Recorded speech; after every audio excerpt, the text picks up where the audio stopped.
Salut les devins, c'est Saikyo. Aujourd'hui, ce sera une vidéo bien de spoiler Dragon Ball Super sur le film Broly, avec pour information de vous révéler le nom de toutes les formes que Broly aura dans le film, en tout cas toutes les formes qui ont été révélées. C'est vrai qu'on n'est pas à l'abri justement que le film en dernière minute, tu vois, à la fin du film, Goku fasse Ultra Instinct ou un truc comme ça, et t'as Broly qui évolue encore vers un truc au-dessus qu'on ne connaît pas et qui serait totalement inédit.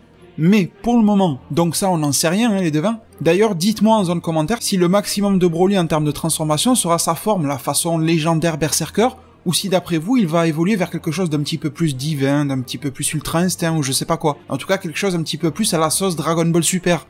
Parce qu'il est vrai que cette dernière forme finale, aussi cool soit-elle, eh bien c'est une ambiance Dragon Ball Z, pas trop une ambiance Dragon Ball Super.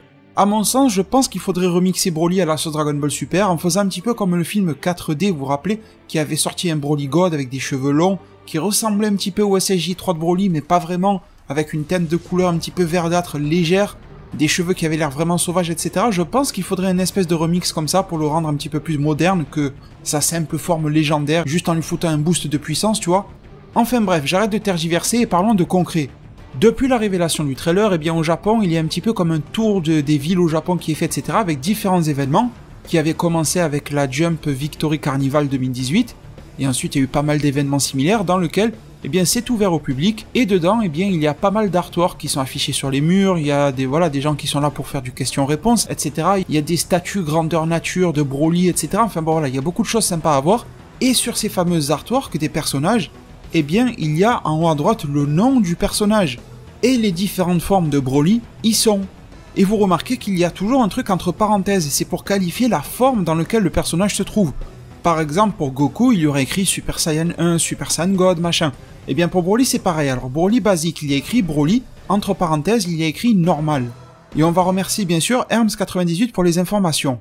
Ensuite, ce qui nous intriguait le plus, je pense, c'est cette forme-là. Beaucoup d'entre vous, de plus en plus en tout cas, m'avaient dit que cette forme-là serait sûrement l'équivalent de la forme aux cheveux un petit peu bleutés que Broly avait dans le premier film de 1993, et je pense que oui, elle est devin parce que elle est mise dans l'ordre juste après la forme basique, donc comme étant la plus proche en termes de puissance de la forme basique, et cette forme-là s'appelle Broly. Il n'y a pas de Super Saiyan, c'est écrit nulle part Super Saiyan, et entre parenthèses, il y a écrit Rage.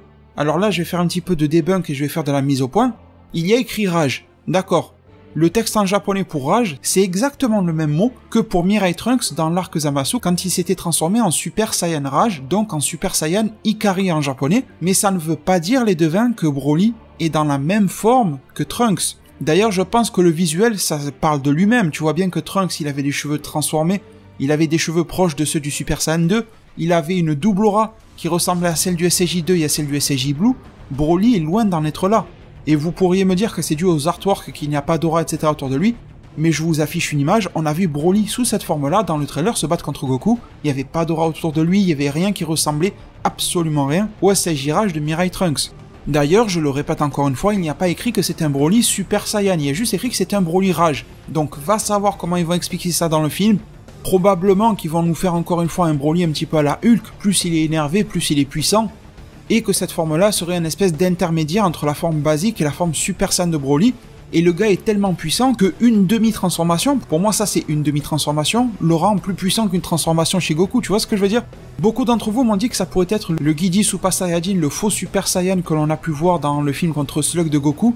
Alors Toriyama peut s'en inspirer, mais est-ce que Toriyama a été chercher dans ce film-là de Slug, parce que je suis sûr qu'il l'a pas vu, ce film-là non plus, des informations pour les canoniser ou je sais pas quoi? Ça m'étonnerait. Après, il se peut tout simplement que oui, les gars de la Toei, vu que c'est eux qui ont fait le film Slug, se sont dit on va rajouter une forme intermédiaire à Broly qui sera très inspirée du faux Super Saiyan de Goku. Ça c'est possible, mais venant de Toriyama, j'en doute un petit peu. Tu vois que déjà, il avait oublié Broly et tout ça, alors Slug et le faux Super Saiyan, je suis sûr qu'il a, voilà, même pas il lancé quelque chose aujourd'hui. Ensuite, il est devin, nous n'avons pas d'informations sur sa forme aux cheveux jaunes qui ressemble trait pour trait au Super Saiyan de niveau 1, mais je pense tout simplement qu'il est écrit sur les écriteaux, là c'est simplement moi qui pense, les devins, Broly Super Saiyan, entre parenthèses, ça m'a l'air logique. Il a tout de l'apparence d'un Super Saiyan de niveau 1, je vois pas pourquoi est-ce qu'on s'embêterait. Et ensuite, les devins, je pense que là vous vous posiez la question, la dernière forme que l'on connaît, celle où il est en, entre guillemets, légendaire Berserker, il y est écrit Super Saiyan Broly, entre parenthèses, full power, donc pleine puissance. Pour le moment, sur les artworks officiels, dans les événements officiels Dragon Ball Super, le film Broly, il est écrit nulle part que Broly est sous forme de SSJ légendaire ou légendaire tout court, et il est écrit nulle part qu'il est en Super Saiyan Berserker. Il y a absolument rien de tout ça. Alors je voudrais faire le point avec vous sur ce mode rage et ce mode de full power. Ça va être rapide mais j'espère être efficace, et bien tout simplement. Je suis un petit peu déçu que l'on reprenne le terme de Ikari Anger machin, parce que même si ce n'est pas du Super Saiyan Rage, c'est juste rage, et le mot rage, c'est pas un mot qui a été créé exprès pour qualifier le Super Saiyan. Le mot rage, dans la vie, tout le monde dit « Ah, j'ai la rage ». Je pense qu'on a tous dit à un moment de notre vie « Putain, il m'a foutu la rage » ou « la maladie, la rage ». Enfin voilà, c'est pas un mot qu'on a créé pour Dragon Ball. Mais malgré tout, l'amalgame est trop facile, et j'aime pas quand les amalgames sont faisables facilement et rapidement, parce qu'après, sur internet, sur les réseaux sociaux mal intentionnés, sur les sites qui sont prêts à faire du clic pour tout n'importe quoi, etc., vont profiter de la naïveté des gens pour leur faire croire que Broly est en Super Saiyan Ikari, alors que non, ce n'est pas la même chose. Donc ça me dérange. Ensuite, deuxième chose, et vous allez voir c'est complémentaire, par rapport au full power. Alors on va aussi remercier Dragon Ball Ultimate sur Twitter, qui nous montre que à l'époque, et là soyez attentifs les devins, c'est vraiment intéressant, qui nous montre qu'en 1993, pour la promotion du tout premier film Broly, vous savez quand on a découvert Broly, on savait pas qui c'était et tout ça à l'époque, eh bien il y avait aussi des publicités forcément. Et du coup, nous avions un petit peu ces dessins, un petit peu comme aujourd'hui en fait. Nous avions des chara-design, nous avions du texte à côté pour qualifier la forme et tout ça. Et du coup, qu'est-ce qu'on nous disait? Cette forme semble similaire à la troisième étape du Super Saiyajin. Alors attention les deux mains, ils ne font pas référence au Super Saiyan 3. Ils font référence au Super Saiyan Dai Sandankai. C'est le troisième grade du Super Saiyan si vous voulez.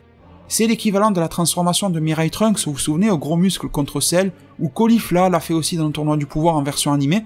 Et en effet, Broly sous cette forme-là ressemble beaucoup à un Mirai Trunks qui se battait contre Cell. Et ensuite on nous disait, mais sa vitesse reste au top.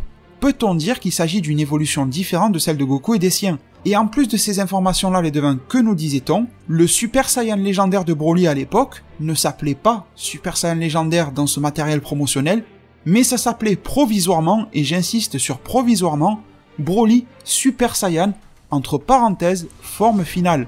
Donc les devins, qu'est-ce qu'on constate de l'époque? C'est qu'il y avait des publicités, tout comme aujourd'hui, qu'il y avait des chara-design, tout comme aujourd'hui, avec le nom écrit juste à côté du personnage, avec le nom de sa transformation entre parenthèses, tout comme aujourd'hui, sauf que le nom qui était donné, il était officiel, mais provisoire. Ma question maintenant est, est-ce que c'est tout comme aujourd'hui provisoire? Ce qui voudrait dire, on revient sur l'image, que ces différentes formes de Broly, et en particulier la toute dernière, la Broly Super Saiyan Full Power entre parenthèses, eh bien va changer de nom une fois que l'on sera dans le film. Tout simplement parce que nous en sommes qu'à une étape promotionnelle et ils ne veulent pas nous spoiler tous les éléments du film.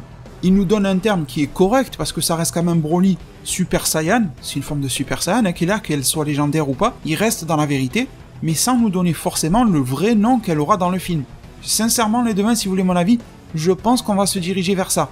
Pourquoi est-ce que la Toei et Toriyama manqueraient l'occasion de créer quelque chose de cool, de créer quelque chose de vendeur? Est-ce que tu t'imagines aller sur Amazon chez un vendeur, je sais pas quoi, le revendeur d'une boutique dans ta ville, dire « Ah monsieur, je voudrais une figurine de Broly Full Power ». Ça le fait pas cool, tu vois. Ça fait pas classe à tes amis, regarde, j'ai acheté Broly Full Power, non. Par contre, on va repartir sur le nom qu'il a à l'origine. Regarde, j'ai acheté une figurine de Broly Super Saiyan légendaire. Attends, il y a une grosse différence de classe là, et justement ça donne plus envie de l'acheter. Donc je pense que oui, dans le film, je ne sais pas si ça sera légendaire, berserker, démoniaque, je sais pas quoi, aucune idée. Mais je pense qu'un autre nom définitif sera bel et bien donné à Broly pour sa forme full power pour le moment. Après, est-ce que la forme Ikari va changer de nom? J'en doute les devins.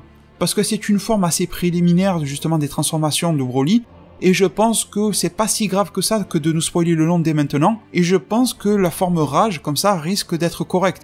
Il se peut que ça soit Paragus qui le donne ou un truc comme ça, du genre Broly va devenir dans cet état-là, et Paragus va le regarder, il va dire non ça y est, c'est fini maintenant, il est déjà dans son état de rage, il ne va faire qu'évoluer à partir de maintenant, tu vois. Je pense qu'il va y avoir un truc comme ça, donc le rage, je ne pense pas que ça va changer. La forme Super Saiyan, je pense qu'elle s'appellera Super Saiyan et qu'on n'en parlera même pas dans le film, on va pas donner un nom à tout et n'importe quoi. Et la dernière forme, je pense qu'elle va trouver un nom. Après, qui va faire ressortir son nom et cette transformation-là? Est-ce que ça sera un jeu, Dragon Ball Heroes, une carte, un truc comme ça? Est-ce qu'elle sera vraiment dit dans le film? Enfin voilà, ça sera intéressant à voir. Mais je pense que, arrivé au moment du film, on aura un nom définitif pour cette forme-là. Je vous ai tout dit les devins, faites vraiment attention aux informations que certaines personnes vous donnent sur internet parce que ce ne sont pas des informations, ce sont soit des mensonges, soit des erreurs. Encore heureux, il reste des sources de qualité, mais faites attention, vous êtes nombreux tous les jours et malheureusement je ne peux pas répondre à tout le monde parce que j'en reçois beaucoup, à me dire j'ai vu sur tel site que Toriyama avait dit ça, j'ai vu sur telle vidéo que un tel a dit ça, un tel a dit ça. Ne croyez pas le premier mec qui passe et qui vous raconte n'importe quoi. Prenez l'habitude de toujours vérifier. Bon, enfin en même temps, si vous voulez me le demander, c'est que vous avez confiance en moi, je vous en remercie, et que vous faites l'effort de vérifier. Donc ça c'est cool, mais des fois il y a des personnes qui sont convaincues, c'est ça que je veux dire, de ce que un tel ou un tel leur a raconté, ou parfois même ils font confiance à des personnes qu'ils ne connaissaient pas jusqu'à il y a 2 minutes en arrière, elles sont apparues dans leurs suggestions YouTube, dans les suggestions de recherche Google pour les sites et tout ça, et ils leur font confiance parce que la mise en page est jolie et tout. Faites attention, c'est pas parce qu'il y a un beau design ou quoi, que c'est vrai, que c'est officiel, que c'est bien raconté, et qu'on n'essaie pas de vous prendre pour des cons. Donc l'erreur est humaine, ça y a aucun souci, mais il y a beaucoup de mensonges volontaires qui sont faits pour vous tromper, pour vous faire cliquer, pour vous faire regarder de la pub, pour vous faire acheter des trucs. Faites attention à ça. C'est un petit peu de l'arnaque au niveau de l'information et c'est vraiment dommage. Du coup les devins, ben écoutez, il est grand temps de vous remercier énormément pour tout le soutien que vous apporterez à cette vidéo là. Prenez tout super bien soin de votre futur et à plus pour de prochains arts divinatoires.